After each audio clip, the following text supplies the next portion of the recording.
Assalamualaikum warahmatullahi wabarakatuh. Kami dari kelompok pertama. Di sini kami akan mempresentasikan materi tentang sifat-sifat jasa dalam mata kuliah manajemen jasa. Dengan saya Ahmad Barom Astaqim dengan NIM 200301119 dan Pak Ikotul Lailiyah 200301126, Samawati Ningsi 200301128 dan Muhammad Taufikur Rahman dengan NIM 200301136. Next.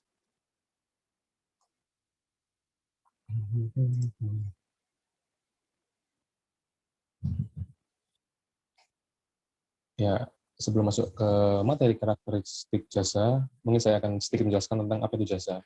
Menurut Kotler dan Keller tahun 2012, menurut mereka, jasa merupakan setiap aktivitas, manfaat, atau performance yang ditawarkan oleh satu pihak ke pihak lain yang bersifat intangible dan tidak menyebabkan pindahan kepemilikan apapun, di mana dalam produksinya dapat terikat maupun tidak dengan produk fisik. Karakteristik jasa materi pertama yang akan kita bahas, merujuk pada Jiptono tahun 2000 dalam Widya Stuti tahun 2015 yang menyebutkan beberapa karakteristik pokok pada jasa antara lain. Yang pertama ada intangibility. Jasa berbeda dengan barang. Jasa bersifat intangible. Artinya tidak dapat dilihat, dirasa, diraba, dicium, atau didengar sebelum dibeli. Konsep intangible ini sendiri memiliki dua pengertian, yaitu pertama ada sesuatu yang dapat disentuh dan tidak dapat dirasa, dan kedua ada sesuatu yang tidak mudah didefinisikan, diformulasikan, atau dipahami secara rohaniah. Karakteristik kedua ada inseparability, atau jasa tidak mengenal persediaan atau penyimpanan dari produk yang telah dihasilkan. Karakteristik ini juga disebut inseparability dapat dipisahkan mengingat pada umumnya jasa dihasilkan dan dikonsumsi secara bersamaan. Dalam hubungan penyedia jasa dan konsumen ini, efektivitas individu yang menyampaikan jasa merupakan unsur penting. Jika ada variability, jasa bersifat sangat variabel karena merupakan standaris output. Artinya banyak variasi bentuk, kualitas, dan jenis tergantung pada siapa, kapan, dan di mana jasa tersebut dihasilkan. Yang keempat ada perishability, jasa merupakan komoditas tidak tahan lama dan tidak dapat disimpan. Dengan demikian, apabila suatu jasa tidak digunakan, maka jasa tersebut akan berlalu begitu saja. Menurut Paine dalam Jaspar tahun 2012 menyatakan bahwa karakteristik jasa itu adalah sebagai berikut. Yang pertama ada tidak berwujud atau jasa bersifat abstrak dan tidak berwujud. Artinya jasa tidak dapat dilihat, dirasakan atau dicicipi atau disentuh, seperti yang dapat dirasakan dari suatu barang. Kedua, tidak dapat dipisahkan. Jasa umumnya dihasilkan dan dikonsumsi pada saat yang bersamaan dengan partisipasi konsumen dalam proses tersebut. Artinya, konsumen harus berada di tempat jasa yang dimintanya sehingga konsumen melihat dan ikut ambil bagian dalam proses produksi tersebut. Yang ketiga, ada heterogenitas. Jasa merupakan variabel non-standar dan sangat bervariasi. Artinya, karena jasa itu berupa suatu untuk kerja, tidak ada hasil jasa yang sama walaupun dikerjakan oleh satu orang. Hal ini dikarenakan oleh interaksi manusia, karyawan, dan konsumen dengan segala perbedaan harapan dan persepsi yang menyertai interaksi tersebut. Dan yang terakhir ada tidak tahan lama. Jasa tidak mungkin disimpan dalam persediaan, artinya jasa tidak bisa disimpan, dijual kembali kepada orang lain, atau dikembalikan kepada produsen jasa, di mana konsumen membeli jasa tersebut.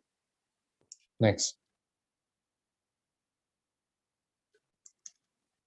Kemudian ada materi berikutnya, penggolongan jasa.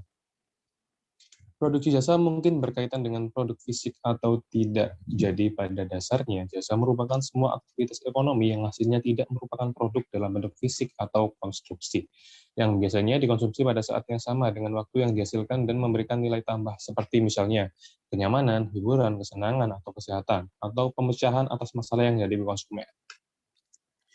Jenis jasa dapat dibedakan. Di sini ada 4.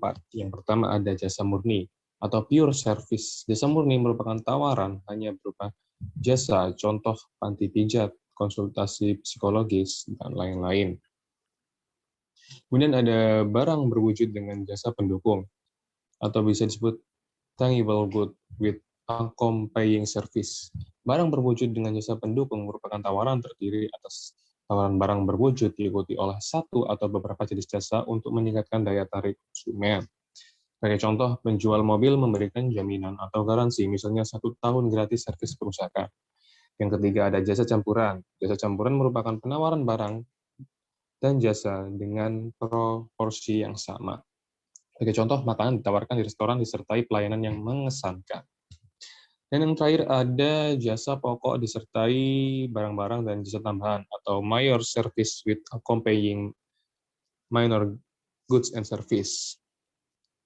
Penawaran terdiri atas suatu jasa pokok bersama-sama dengan jasa tambahan pelengkap atau barang-barang pendukung. Next.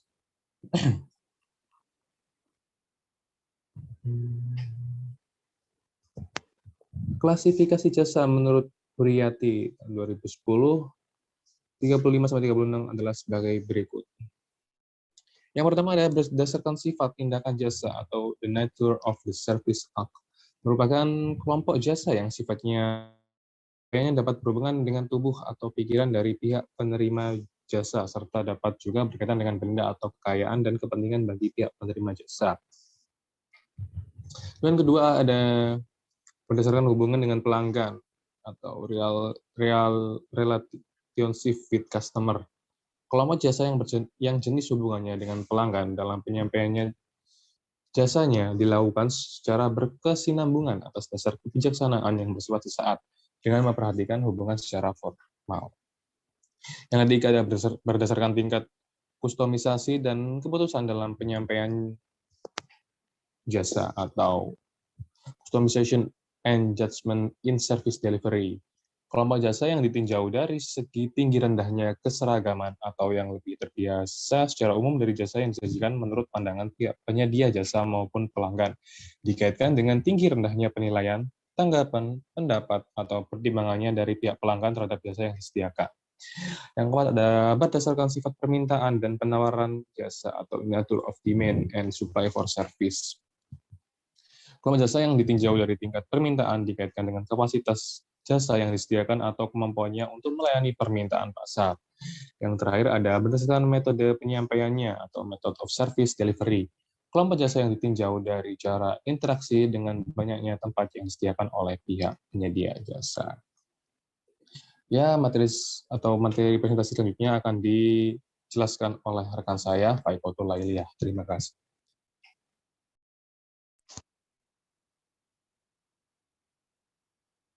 Selanjutnya yaitu paket jasa. Paket jasa dapat diartikan sebagai suatu perangkat yang terdiri atas barang dan jasa yang disediakan dalam penyampaian jasa tertentu. Perangkat ini bisa berupa sesuatu yang bisa dilihat dan dirasakan. Misalnya, perabotan dalam kamar suatu hotel. Selain itu, ada juga yang hanya dapat dirasakan, tetapi tidak dapat dijelaskan. Misalnya, kepuasan yang diperoleh setelah kita menjalani suatu operasi jantung yang berhasil tidak dapat dilihat dengan kasat mata, tetapi dapat dirasakan kualitas dari operasi tersebut. Next.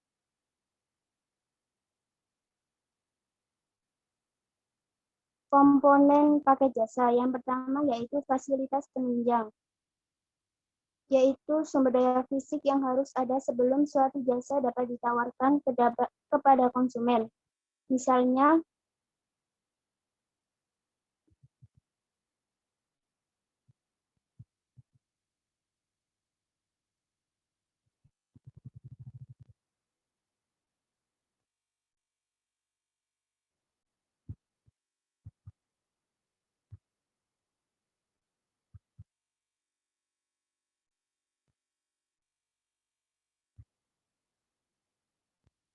bangunan dan lapangan parkir suatu rumah sakit merupakan fasilitas penunjang.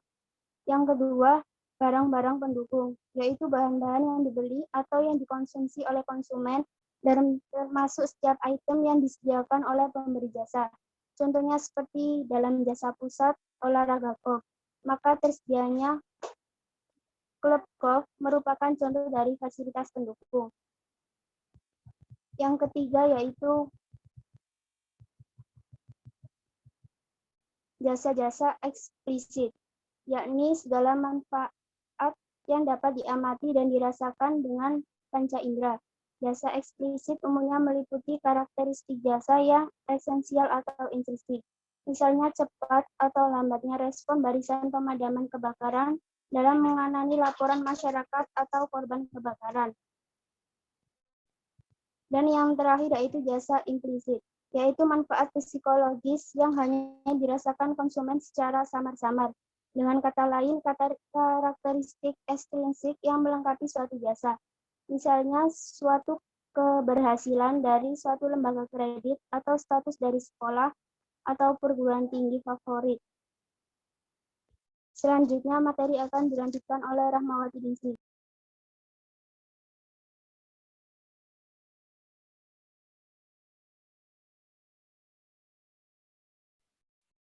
Kemudian yaitu materi tentang kriteria dalam menilai paket jasa. Seorang manajer jasa harus mengetahui pelayanan-pelayanan apa saja yang akan memuaskan keinginan pelanggan dan pelayanan-pelayanan apa saja yang tidak diharapkan oleh pelanggan.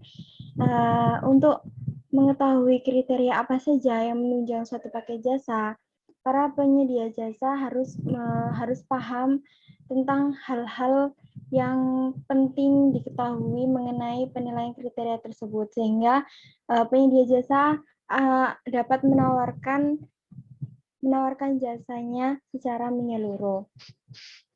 Adapun kriteria dalam menilai paket jasa dalam komponen paket jasa, yang pertama yaitu komponen fasilitas penunjang.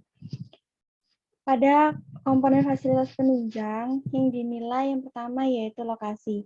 Contohnya seperti apakah dapat dilalui oleh transportasi umum atau apakah suatu penyedia jasa itu tempatnya terletak di pusat kota. Kemudian yang kedua yaitu dekorasi interior. Seperti apakah terdapat kesan yang sesuai antara kualitas dan pengaturan perabotan. Yang ketiga yaitu peralatan pendukung.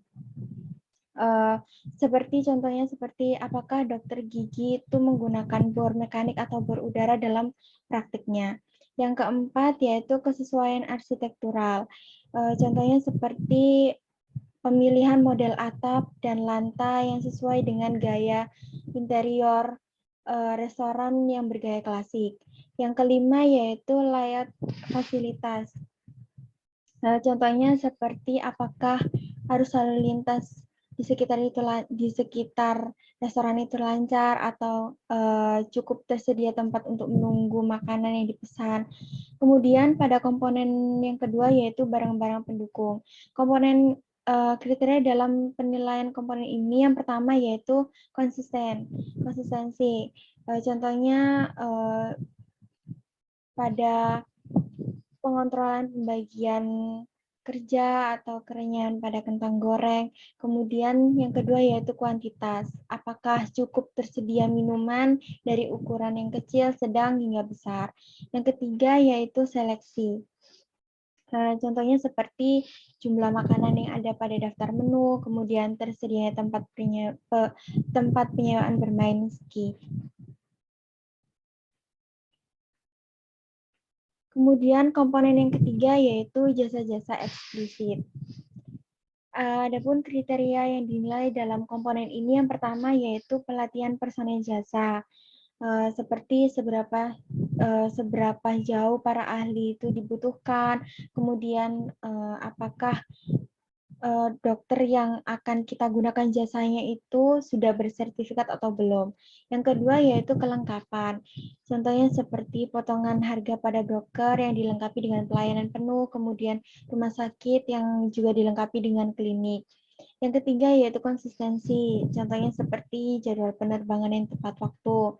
Yang keempat yaitu ketersediaan, contohnya bank yang menyediakan layanan ATM 24 jam, kemudian beberapa restoran yang menyediakan website untuk mempermudah pelanggannya dalam memesan makanan secara online. Kemudian yang terakhir yaitu komponen jasa-jasa implisit. Kriteria penilaian dalam komponen ini yang pertama yaitu sikap jasa.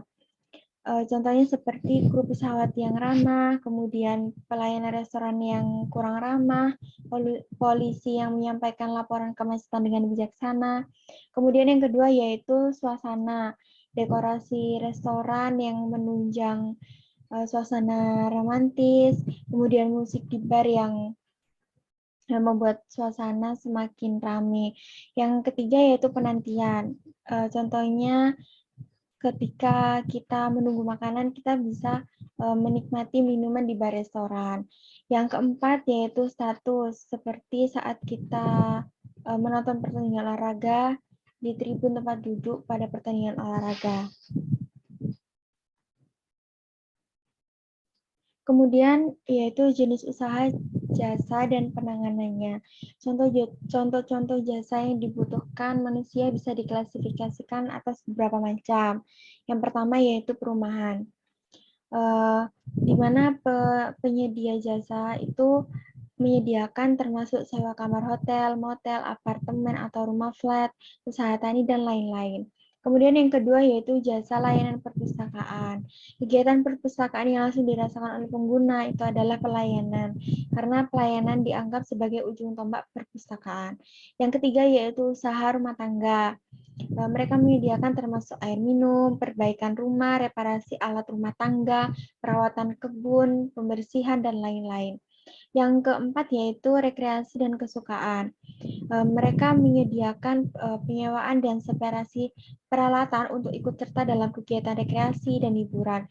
Juga izin saat memasuki gelanggang hiburan, rekreasi, dan kesenangan, dan lain-lainnya. Yang kelima yaitu pendidikan private dan kursus. Kemudian akan dilanjutkan oleh teman saya yang bernama Muhammad Taufik Rahman.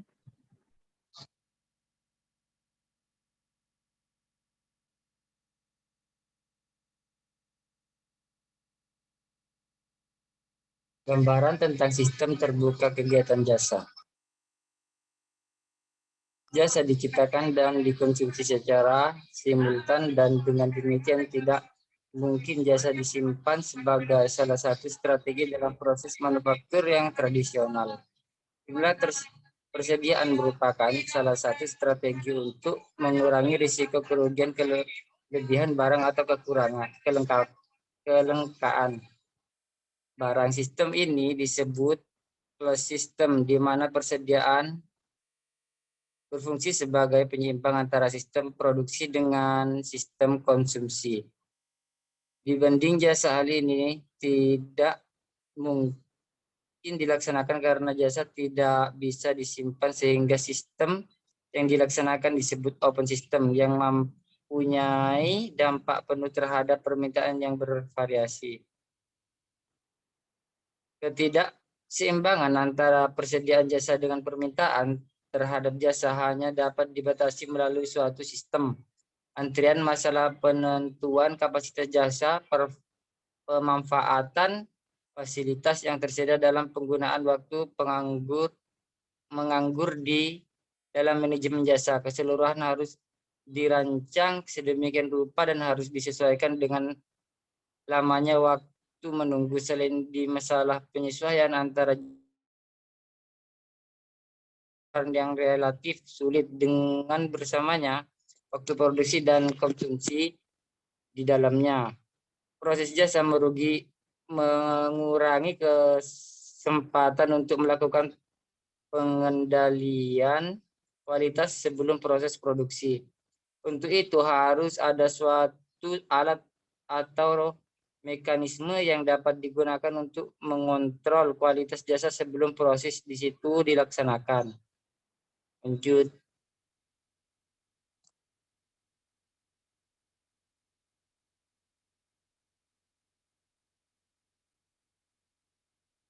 Aktivitas pemasaran dalam perusahaan jasa harus bekerja sama dengan tenaga-tenaga yang terlihat baik di bagian pengawasan maupun di bagian evaluasi proses penyimpanan jasa. Jelasnya fungsi pemasaran dan fungsi produksi harus terintegrasi dalam suatu organisasi jasa. Dengan perkataan lain, proses ini juga merupakan output kesan konsumen tentang kualitas jasa didasarkan kepada keseluruhan dari pengalamannya pada saat mengkonsumsi jasa tersebut, yang berarti tidak hanya berbentuk jasa eksplisit tetapi juga implicit, sehingga perhatian terhadap perilaku dan pelatihan-pelatihan yang diberikan kepada karyawan menjadi sesuatu yang sangat utama untuk meyakinkan bahwa konsumen akan dipuaskan setelah mengkonsumsi jasa tersebut.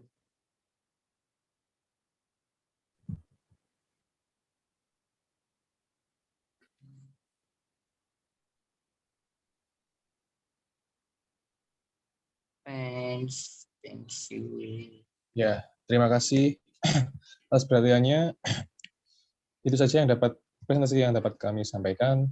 Jika ada yang ingin ditanyakan, silakan komen di kolom komentar. Kurang lebihnya mohon maaf. Kami pamit undur diri. Terima kasih. Wassalamualaikum warahmatullahi wabarakatuh.